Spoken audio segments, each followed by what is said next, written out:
Okay, welcome to a very different video, I guess, than what I'm used to doing. Normally, I try to keep things to one topic. I've been trying to do that over the last couple of weeks. I've been trying to put together, I've made probably 5 different videos for you, and each one of them, when I got back and listened to a bit of it, I thought, just not worthy of your time. So I thought, okay, I'd like some of the subjects I was trying to present. I was just realizing maybe it's because I'm just putting them into one video. So let's put a number of these ideas, cut them down, get down to the bare bones point I'm making, and let's see if it sounds better in one video. I was going to do this down by the lake for you today so you get a better background, but then just, of course, as I started getting everything ready, the clouds rolled in, the thunder and the lightning is starting, so you might hear, depending how loud this gets, you might hear thunder in the background again. My internet is still down. My phone comes, sometimes I have a phone, sometimes I don't. So, but computer's working, it's dry. So we're going to talk about 3 things today. I want to get into the quicksand metaphor that I began in the last spiritual warfare video. I think that's a useful metaphor to help us take this idea of the download to another level. I want to talk a bit about the books of Jed McKenna. A lot of people have asked me questions about Jed. I did a 40-minute talk on these books yesterday, and I'm going to try to keep that now to 10 minutes of what's important, because there's lots of things about the books I really like. There's lots of things about the book I can't say that I dislike. It's that there are things that I consider that are important things that are missing in the books. But I can talk a bit about that. And then lastly, I'm going to talk about a new shape to add to our diamond image. I don't know how much again, I did a video on this like 2 or 3 weeks ago. I don't know if I just threw it in the garbage or if it made it into another video. If it did, you're going to have to hear some of it again. So let's start with the idea of the quicksand that I came up with a few days ago when I was making the spiritual warfare video. If we see the download, because it really makes more sense, trying to get this understanding of this sinking, this idea that people have sunk, people have dropped their frequency. Well, that's a perfect example of quicksand. And what's useful about the metaphor of the quicksand is, the reason someone gets caught in quicksand is just because it doesn't appear to be any normal or any different than normal ground. It gives off the false appearance that it is stable. And in fact, you don't generally instantly just sink into quicksand. You often will walk a bit, and then all of a sudden you start to notice, hey, I'm getting a bit stuck in here. So that's a perfect example of the download. Whatever the download is, seems like it's normal ground. Seems like it's the way it's always been. And what quicksand really is, right? It's like, I think it's like, if you try to describe it, it's like a higher moisture content, so that the moisture makes it changes the density level of the earth, whether it's sand or soil or whatever, right? Because you can have quicksand that's soil, it doesn't have to actually be sand. And so as you have this changed density, when a human or animal or whatever walks into it, they'll start sinking simply by the change of the density. So that's, I think, a really, really interesting. First of all, it's an interesting metaphor to explain what's happened to people, is that things still look normal to them, but it's like this extra addition of water has been put in, the equivalent of water has been put into this reality. Now, I guess you could call it frequency. An extra frequency has been placed. So instead of thinking the water has made the water in the sand or the soil has made the sand or the soil less dense, in our world it's some sort of electromagnetic frequency, or some sort of frequency impulse that is changing the solidity level of the entire material world. So it's making it more sinkable, if that makes sense. Again, trying to explain something very, very difficult to figure out metaphorically. So that explains why so many people would go down, because unless you are If you're walking around and you're not knowledgeable in quicksand, you would certainly never notice it. You would never even know it's there. You would walk into it. If you were alert and you were quick, you could step out fast before anything happened. If you weren't very alert, all of a sudden you're kind of in. You're in before you kind of knew you were. Rain is coming. Hard rain. I'm just gonna keep talking. I'm gonna check on my cat. Um, so you're in the quicksand. So you're in the quicksand, and this metaphor of where we're at, right? This metaphor of where we're at. You have to ask, well, again, how come I'm not in the quicksand? Well, generally, the main reason someone doesn't get themselves into quicksand is generally two things, right? One, you recognize it as quicksand immediately. You recognize that the land you're going to step onto is not normal land. It's not solid. It's not stable footing, so you move around it. Or if you're not sure where to go, you turn around. You do something. You just don't get into it. So in our download perspective, the reason people have not taken the download is simply because on some level they're seeing the frequency change. They're seeing that the quicksand is quicksand, and so they're not stepping into it. Or if they're stepping into it so quickly that they're managing to step out just as quickly. Now, I think there are still some that are on the edges of the quicksand. They're not really in it yet. They're not fully in, but they're not out either. They got a foot in and a foot out, Depending what they do with their next step, you're in or you're out. Now, again, the metaphor of quicksand is interesting because if you do get into quicksand, the more you struggle, the more you try to fight against it, the more you will sink, right? So that's the other strange thing about it is that in the struggle creates the sinking, because we're talking about density. So you have to, the way it's always been described to me, if you're in quicksand, how to get out of it is you literally have to change the way your density, the way your weight is distributed. You have to redistribute your weight. Is that you're in quicksand like this, and it's sort of pulling you down by the weight of the gravity, and you kind of have to begin getting I guess do it like this, right, with legs. Get your legs kind of kicking and moving enough so that you can start getting yourself onto the surface, and you almost then swim out of the quicksand. You'll go out instead of trying to pull yourself. You'll actually go this way. Usually, the suggestion is somebody on the surface, somebody else who's on the outside, can reach in and pull you out, or get a tree branch and pull you out. It's also a little dangerous because if it's really strong quicksand and the person who's helping you out is not really stabilized, the person in the quicksand can pull them in with them, right, and create the double situation of problem. So you have to one, not panic. You have to one not panic, because panic will just create more motions, more movement with the body, which will cause you to sink further. So it requires a tremendous calmness. It requires then a tremendous ability to kind of stay somewhat stillish and think clearly of how you want to move your body and how you want to alter your body to change your density. If someone's on the surface that can help you, step one, the main thing they're going to do is help you. I'm here.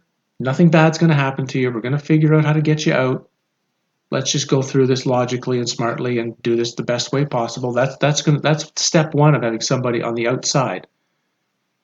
So if you feel you're on the outside of the quicksand and there might be someone in the quicksand trying to talk to you, that's your number one thing, right? Is your first step is to say, I'm not in the quicksand. You are right now, but I'm not in it.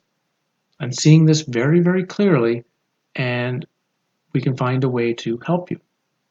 Okay, so we can find a way to help you. Then you have to change your density. So changing the density, if you're in it, to get yourself parallel, to get yourself flat to the thing, how would we take that metaphor in our world? Well, that would be similar to. So you can also. Sorry, I was out checking on my cat. It's raining very, very hard, hence the break. Another way this frequency is being created, of course, is through the presentation of information. As information is being presented, it's obtaining a frequency level, not only within reality, it's creating a frequency level within the people who are operating it. So just like the quicksand, the more a person has learned to this point to see through the faults of standard narrative, standard information, then the more one is going to be able to, in a sense, seeing it's the same as seeing the quicksand in front of you. So by seeing the quicksand in front of you, what you're doing is you are, of course, um, avoiding it. You're avoiding it by not taking the frequency, taking the step into the quicksand. But what if someone's in the quicksand? Someone is in. They're in the quicksand. You know, your best friend is in the quicksand. They think you're crazy, and what do you do? Well, of course, like anything, if someone's not asking for your help, if someone doesn't recognize they're in quicksand and are sinking, there's not a lot you can do for them. Now, in a real quicksand metaphor, it's almost rare that it's not like someone will actually just sink until their head's underwater, right? There's a density point. When you reach a certain density, you just don't go down anymore. So, but people you can get up to your chest, you know, and the problem, if I've understood it, is if you're in quicksand for long periods of time, you can die, but it's not from it swallowing you up. It's from the pressure being placed on your body because in there, in that small area, the pressure is getting really, really hard on the body. So you can have all sorts of nerve damage, chest damage, heart damage, damage to the lungs. These are all things that are more likely to cause either death or long-term problems than there ever will be from like dying directly in the quicksand. But if you can't get out for like if it takes you a long time to get out, your body's going to suffer some serious damages. And we're kind of looking at it the same way. If you are in the download, if someone is in the quicksand, the pressure of that presentation and the pressure of this reality and the pressure of the quicksand that they are in, symbolic quicksand, is having an effect on their body. Whether anyone wants to believe it or not, it is having an effect on their body. It is making them weaker, and it is, of course, the immune systems are being destroyed of a lot of people worldwide. And so what we're seeing, and we are going to see, is the standard, and I don't know if we can call them humans anymore, right? I had this talk of when are we the last humans on this planet if this doesn't change? So the group that's in the quicksand, the group that's in the download, their their immune systems are changing so greatly that they're going to have a hard time fighting things off down the road. That's just the way of it. They're going to have a hard time fighting just the most simple things off. It's going to start causing more and more and more issues because their immune systems have been so whacked out from what's going on.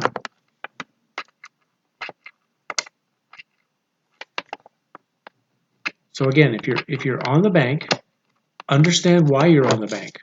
Understand why you didn't get into the quicksand. I think that's an important part of the process. Why did I not go into the quicksand? Take the metaphor, use it, run through it, understand it. Everyone else who's in the quicksand, how much can you really do? First of all, they have to be in the same area of the quicksand you are. If they're in quicksand somewhere else, if you got a message that Uncle Joe's in the quicksand 20 miles away, well, you can't help them no matter what. They have to be in. You have to be at the edge of the quicksand, and the person you're trying to help has to be in the quicksand where you are. So you have to see that your help is going to be limited. It's going to be limited to only a few people that are right in your vicinity, right in the ability that you might even possibly be able to help. Beyond that, it's not a helping. There's not much you can do.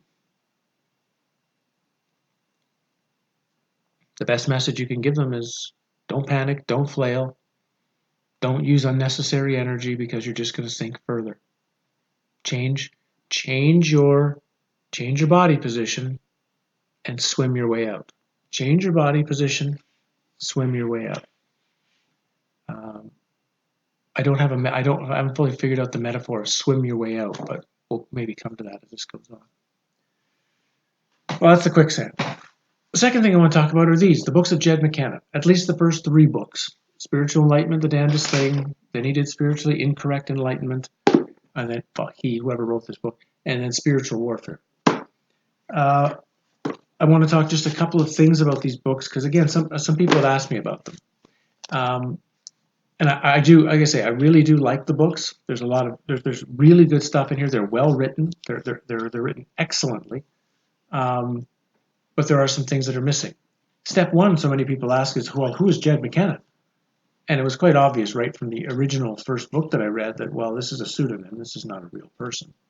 The fact that this book got at the front of the first book are 1, 2, 3, 4, about 8 or 10 pages of recommendations from fairly big names in the spiritual community. Now, that means that the person or people who wrote this book had to already have some standing with the community. When I wrote my first book, if I tried to send it to all these people in here and ask them to review it for me, they laughed at me. Right? So the person or people who wrote these books, and I think it might be actually more than one, there might be a group, had access to a lot of these people by who they are. My initial idea of who I thought the writer was Adyashanti, Pete Gray, who's his real name, right, from California, because there were various things of Adyashanti's early teachings that were very similar to what's being said in the first Jed McKenna book. Pete Gray was a cyclist before he got into his Zen stuff. Competitive cyclist. Jed's a competitive cyclist. So I really thought we had that angle. But then as we got into the second book, the work on Moby Dick, which is really interesting to discuss, and then in the third book, the character of Brett, who recently died, and he was going to do the eulogy there.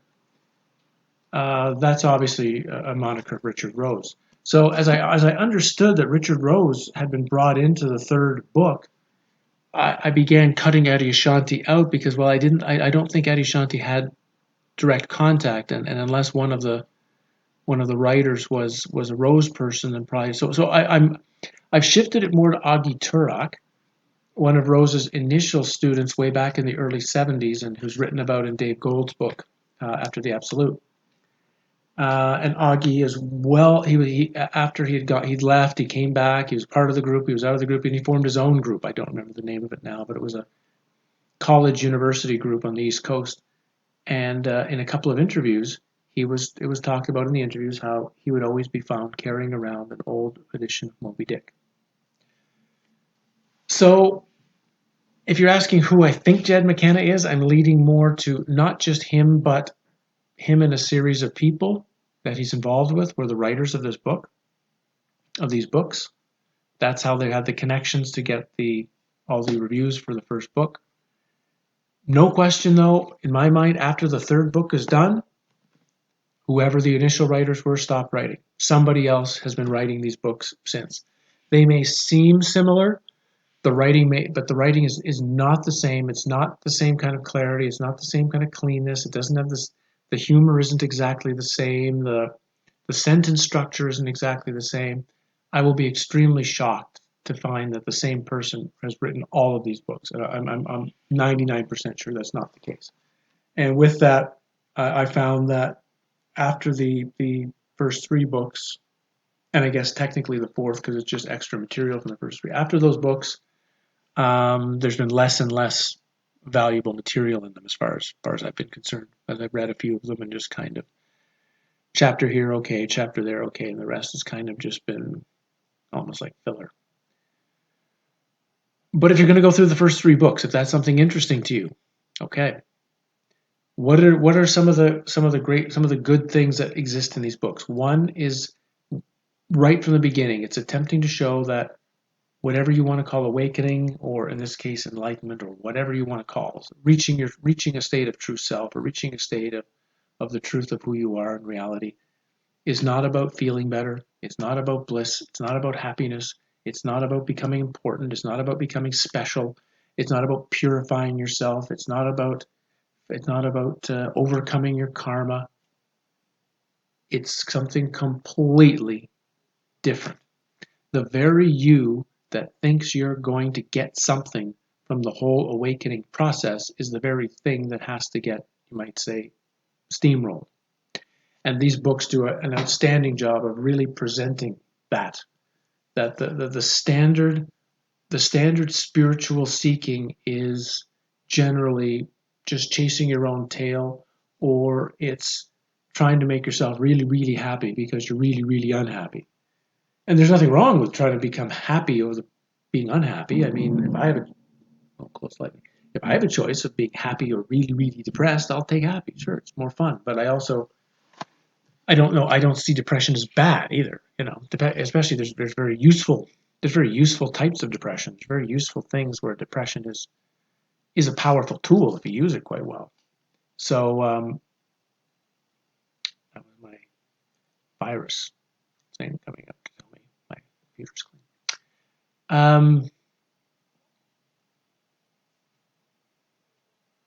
Train of thought. Some of the other things the book does well. The first book is more of a really good overview of this general idea. What is awakening? What is enlightenment? From one perspective. Now, I'll disclaimer this because at the end of my little talk here of this part, I will explain, of course, what's missing from the books. But from what it's showing, the part of the process that these books are showing, it's doing it really, really well. Think of Jed McKenna books like ordering a chicken dinner, a great chicken dinner at a restaurant, a fantastic restaurant, but when they come to you, they only bring you the chicken. Now, the chicken is fantastic. It's perfectly done. It's seasoned excellently. It's cooked exactly the right way, but there's no potato, there's no vegetable, there's no salad, there's no drink, there's no nothing. It's just the chicken. That's a good way of describing the books. What the books are presenting, the part that they're presenting, particularly the mental path of awakening, the more masculine style mental path that I talk about in Falling for Truth in that fourth Jacob's Ladder chapter. Jed McKenna books explain that about as good as anyone's going to present. But as I'll talk about, there's two other paths, and those are not really presented in these books at all. But the second book then takes the sneeze.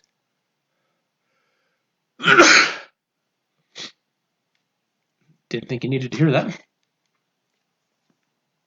The second book, Spiritually Incorrect Enlightenment, it dives into what does it look like?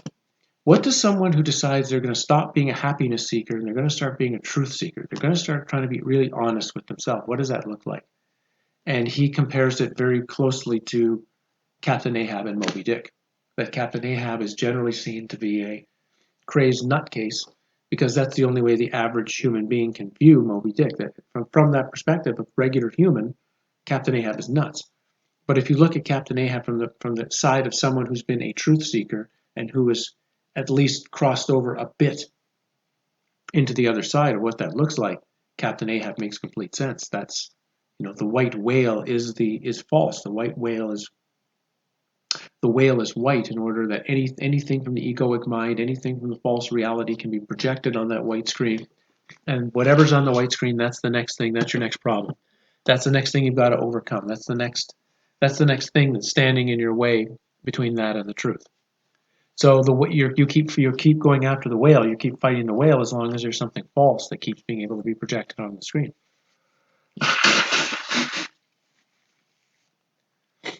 So that's allergy season. It just kicks in. It kicks in at any time. So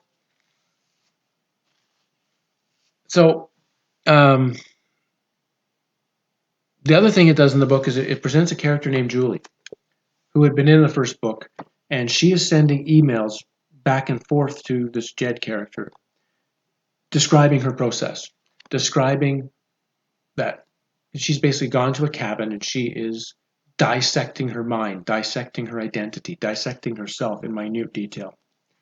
The emails in this book are obviously real. The reason I say that is because I've had emails very similar to this. I've had some people that have been had been corresponding with me over the course of a number of years, going through their process, and the emails that they send to me are unbelievably similar to what I see in here, eerily similar actually. A couple of them I've kept. A couple of people who've gone pretty much the whole distance. They've pretty much gone from utterly confused and terrified and panic stricken from the first time they sent me their first email to however, what, a year later or whatever, the emails become unbelievably clear, full of clarity, full of understanding, not needing to ask or say anything or get any information to me other than just to present the new place they find themselves in, and that they've become their own authority now. They've become their own boss. So I've kept a few of these groups of emails just in case for some reason years down the road I decide I want to share some of this stuff with you, obviously changing certain pieces of information so nobody can know who they are. Because similar to the way the stuff Julie's presenting, these emails are an unbelievable inside look of what this process looks like to somebody who's just starting. If you're wondering what this is going to be like for you, these emails are a great glimpse into what's coming. So because of that, I know that whoever these emails are from, and maybe they're from one person, maybe they're from several people that have been combined together, but there's no question that I would say the emails in this book are quite true, they're not made up. They're too accurate to be made up. So that's another really great thing about the second book. The second book is more of the first book is more getting you kind of just churned up, getting you kind of a bit unstuck of what you think of this whole process is. The second book is going to really start smacking you around because it's going to start showing what this looks like and generally why the average person who tends to think they're going somewhere aren't really doing anything. They're just doing things to soothe themselves, make themselves feel better. And that's what the third book is all about. The third book is really getting into a lot of the stuff of the people who are soothing themselves, the people who are on the feel-good path, the people who are trying to make themselves more and more important by knowing less and less. So that's one of the key elements of that book, as well as the end of this, going into the concept of memento mori, the understanding of that you are a being who's going to die, and how are you going to take advantage of this knowledge of your upcoming death. How are you going to live? How are you going to prepare yourself? How are you going to get ready for this end of the moment? These books also have a lot of what Rose called betweenness. He talks about prayer or manifestation, or how to function smoothly within the dream, how to be Morpheus on the street, being able to walk and not hit anybody, as opposed to being Neo, right, who's crashing into people as he moves and walks around the street. So that's another element that these books are trying to, in their own way, present this idea of flow as opposed to being moved by the dream itself. How to see where the river's flowing before you get to that point in the river and you're one step ahead.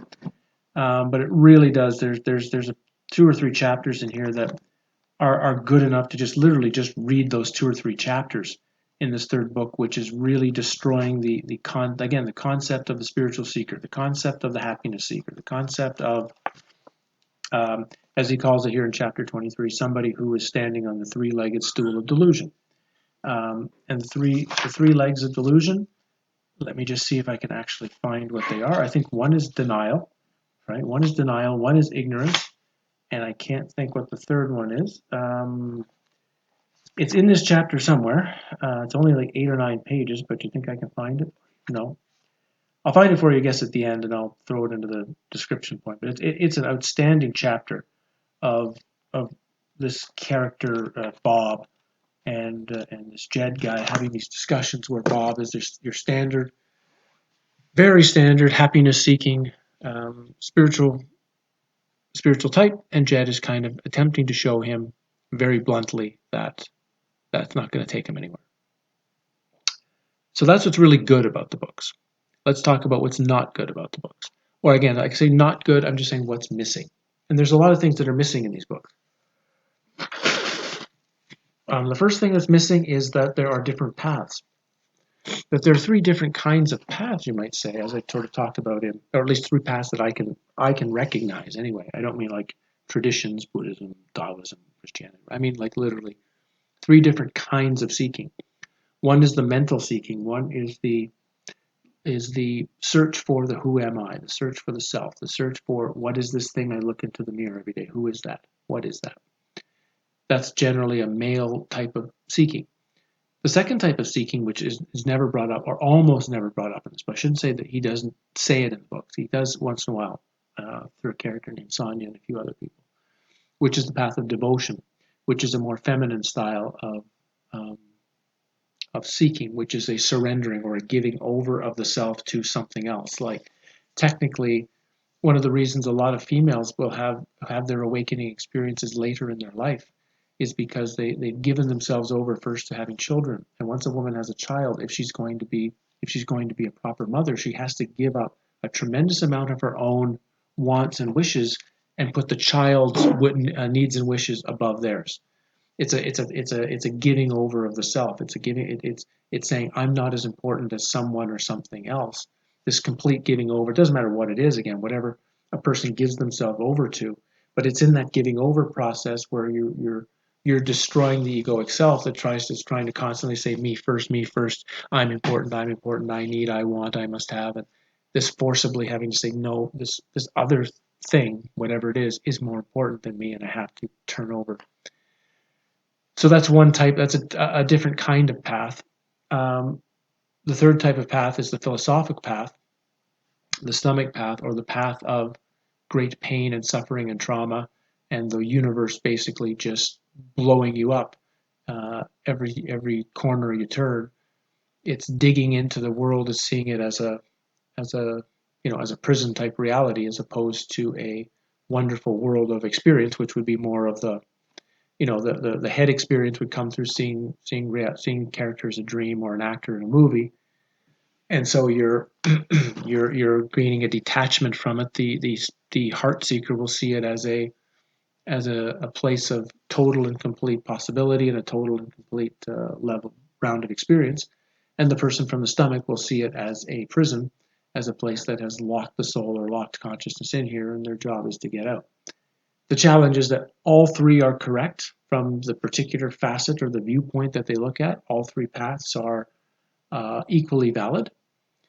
The challenge is that to see that all three paths are equally valid, that each person at a particular moment and time in their life has one of these paths that they need to follow that's right for them. And it's important to follow the one path that's being presented that is right. The challenge comes in something like the Jed McKenna books, where it's showing the one path very, very well, but with ignoring the others. If you don't know that, if you think that the stuff in this book is the only thing that's important, then you've just limited yourself to one third of the entire spiritual landscape. You have locked yourself in, of course, only into the mental landscape. You're going to have a very difficult time dealing with any kind of devotional path or any kind of surrender, any kind of giving up of the self. And you're also going to have a very difficult time when the world starts being presented as not a fun place. It's not a place that's here to fulfill all your wishes, but seems to be a place that's just a suffering machine. You're also going to have a very hard time with the books dealing with that. So a big element of working through the Jed McKenna books is, as long as you recognize, because the other element I can see is, if you have a highly narcissistic personality, these books can hook you in. These books can give you a sense of, especially if you've done some of this work, and if the stuff that he's talking about rings true, it's partially in the way it's being presented in some cases, the language that's being used. The narcissistic personality structure can take that in and elevate themselves, that me and Jed McKenna are the same. I could have written these books, in fact, I could have written them even better than Jed, and I'm done. Nothing more I need to do. I'm pretty smart. So if you look at those potential traps and you're prepared for those traps, and instead go into the books themselves from that perspective, at taking in the positive part, to really take in the chicken of the meal and fully enjoy it, then the books are outstanding. And again, they come as a high recommendation to me. Just don't get caught in them as a totality. Okay, that's the Jed books. Now we go to the last thing, which is this particular set of 4 shapes: the cube, the pyramid, the octahedron, and the icosahedron. I always keep saying it incorrectly. These are 4 of the 5 Platonic solids, and it digs us into when I was talking about the path and reality and the setup being a diamond, right? Which had been talking about that would be the octahedron, and of course, reality is much more complex than just that, than just the 2 pyramids sitting on top of one another into a sort of, because it's not really a diamond either. It's an 8-sided shape. If you were someone who uses a lot of dice games, you would recognize quite clearly that these shapes bring together the main dice, right? You'd have a 6-sided die as the cube, the 4-sided die as the pyramid, the 8-sided die in the octahedron, and the 20-sided die in this other. There's so many names for what this thing is. I've seen so many different viewpoints of this 20-faceted image, but I just like the one that's. The reason I'm showing it is not only have the 4 of them there, but to show you this very interesting shape. So if we take the we have the cube representing. Generally, it represents standard reality, right? The cube, when anything is cubic or square, placed into alchemic symbolism, it usually means the earth. It means physical reality. It means matter. It means the 4 directions. It means the four elements. The things that make up matter and make it solid and square. If you see a image of a man or a woman sitting on a cube, it means they're sitting on the earth, and it means they've got stability and they've got solidity, you might say, groundedness in material reality. That's usually what it means. And of course, the cube is actually the number 6, even though it's got the 4 corners of each side. There's 6 actual sides, so it's actually the number 6. So we're dealing, when you're seeing like the number, when you're talking about the 6, the repeating 6 in this sort of biblical Antichrist terms, you could see it also as 3 cubes. So because the cube is the 6, so you could also see 3 cubes as representing what they're describing. The earth thrice, or a complete immersion in the material realm in the cube. So it's also interesting that Saturn, the planet Saturn, is often depicted as a cube, that being the controller of time, Chronos, and Mecca, where the pilgrims all go, is to a giant black box, which in itself should be very interesting, because right away now this is telling you it's representing something very material, very, very material worldly, right? The cube is material. The pyramid represents the triangle is movement. The triangle is taking the straight line, the 2, and all of a sudden creating this third imaginary point, this third force, the finger of God, the whatever, that all of a sudden brings the 2 opposites, true, into a type of harmony, into a type of interconnected whole, the triangle. The triangle represents the beginning of. It's not actual matter yet, but it's how duality, or how the male and the female, or the yin and the yang, or the black and the white, or however you want to see it. It's the force that can bring them together, right? For a baby to be created, the man and the woman have to be brought together in such a way. So you could say love, or lust, or excitement, or the need for a child, or whatever. That's the force that brings the male and the woman together. The impact would be the child. That would be the 4. That would be the cube, right? So the triangle is representing, it's like a fire. It's movement, and the cube has an earthy element to it. Now you've got the octahedron, which I had talked about as these seeing the path. It's going. There's 2 different paths happening here. There's a path. There's one path, or if you put them sideways, one path is going left, one path is going right, one path is going up, one path is going down, and they're equal. And there's the same small amount on each element. But when I saw this particular diagram again, I realized that it's still not complete enough, because when we look at the 20-sided figure here, you've still got the diamond shape on the top. You've still sort of got that type of pyramidal shape on the top, but now we have this giant section in the middle, and it's really interesting how the lines are interconnecting and intermoving. It gives a much more feeling of like the mass of reality, which in this middle section where almost everyone is living, and there's unbelievable movement, unbelievable lines of energy, unbelievable change, unbelievable possibility, unbelievable change, unbelievable transformation, unbelievable places to get stuck. It's like this. It's like millions and millions of facets of a jewel, all shining different ways. But then, if you start moving one direction or the other, all of a sudden you notice it cleans up. All of the mess, all of the confusion, all the different possibilities are beginning to get squeezed into a simple pyramid. So if you take that diamond metaphor and open it like this and place this very complex middle section in there, which is kind of the trapping mechanism one way or another, because it's so complex, it's so difficult to navigate, that while you're in that middle section, you're kind of in level of quicksand one way or another, depending on which pathway you've chosen, whether you're moving to a more positive or more negative pole, will determine which which layer of that, which type of pyramid structure you're moving into. But notice the clarity, notice the cleanliness, notice the simplicity, and certainly, I mean, obviously, I'm in these videos, I'm not trying to suggest or navigate anybody to the negative pole.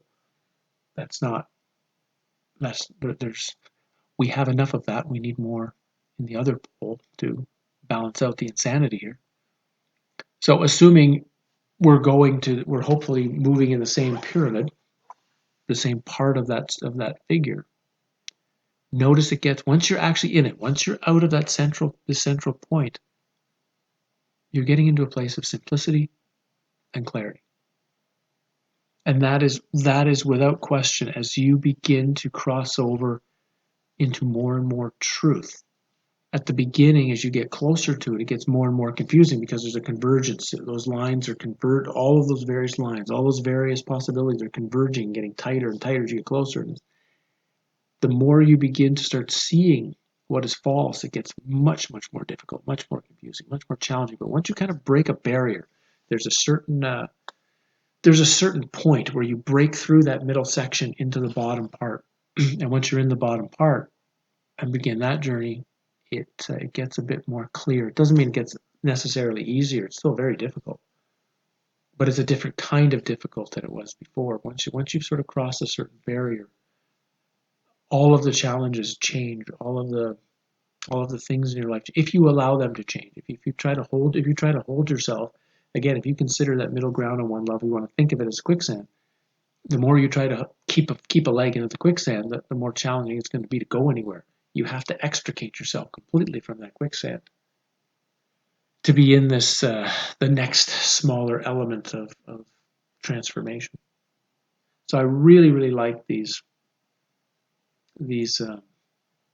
facets, and of course the interesting thing is, it's now with the number 20, you're moving very close to the number of major arcana in the tarot cards, which is 21 plus the 0 plus the Fool, which some will like to say is 22 cards. I still like to say it's 21 cards plus the 0. That the 0 is, it's not one of the main numbers. So all of a sudden, with this figure is giving you the 20. The 1 you might see as the extra figure, the extra number might be like the interior space, the one facet that's, we're looking at the figure from the outside, so you're seeing the 20, like you would see 20 sides of it, but on the inside of it there would still be one extra face, the center point. That would be 21. And the exterior, all of the atmosphere, all of the energy around it, well, that's represented as the 0 card, right? So you also have within this figure the tarot, and that links into a number of the things of Carlos Castaneda's work. I said I would get into Carlos Castaneda, and I will. At first, I thought I could try to do it subject by subject, and I found that to be much more difficult trying to figure out what subject to present. So I think it's better to try to do it book by book, to instead just bring out, and so it won't all have the most, it won't necessarily be perfectly smooth in the presentation, but at least it's easier to not get lost or feeling overcome by a complexity. At least I'm dealing with pieces of a particular book. So that's where I'm going to end this off. I had thought about the possibility, I'm still seeing if internet's going to be up and running, the possibility of doing a live discussion on Sunday. I have it scheduled at this, it's linked in. I'm going to see if it becomes available. I've never done one yet. But assuming things go okay and it looks like I've got some internet connection point, then I will do I will try to do it this Sunday. If my internet just still seems to be wonky, then I'll wait for a week and we'll do it. We'll do it that would be I guess the 15th would be the date. So probably I would lean towards, it's not going to happen this Sunday. Lean towards next Sunday, the 15th, I guess it is. Yeah, so look for it Sunday the 15th. It'll be, I would be doing it at 8 p.m. my time. So 7 p.m. in England, 2 p.m. on the US East Coast, 11 a.m. in California. Unfortunately, Australia, New Zealand, I think it's in the middle of the night for you guys. And I feel for the experience you're all going through right now. It's I know it's very, very challenging, and I really hope you guys can keep finding, if you're living in those countries, the courage and the strength you need to keep sane in the challenge. But when I do have when I know the live feed is ready to be done, a few days before, I'll put up a small runner video. And the idea being then that you are able to ask questions or of topics you want discussed right there and then, and I can answer some questions and go into some topics, and then hopefully we can not only share some interesting things, say for an hour together there, but from that hour of discussion, I'll know exactly the kind of areas you guys want me to talk about going forward, so that I can put my attention into the areas that are most interesting to you. Okay. Well, I think it turned out better than trying to talk for 40 plus minutes on one topic, to just squeeze them all into one video. And thanks for everything, for the support, for what's going through. Some changes have been happening with me and some challenges have been going through, but I still try to stay clear and focused as possible. Keep trying to bring you something that's of value here, and in very strange times as we watch people go deeper and deeper in the quicksand. Maybe that's all we can do. Maybe that's the best thing we can do, is just sit on the bank in a chair, watching the people struggling, and just being a beacon of not even doing anything, not trying to get them out, not trying to help them, not trying to fix them, just sitting there, hoping that eventually somebody's going to look up and say, "Why is that guy not in here? Why is she not in the quicksand with me? How can somebody just be sitting there comfortably?" You know, maybe they'll want to actually get themselves out and come see what's on the bank, what life is like not in the quicksand. Maybe that's the best thing we can hope for at this stage. It's yeah. So thanks for this. We'll have some videos coming up in the next week, and assume that there's a live chat. It'll be hopefully next Sunday that internet and things are up and running. See you soon. Thanks for being here.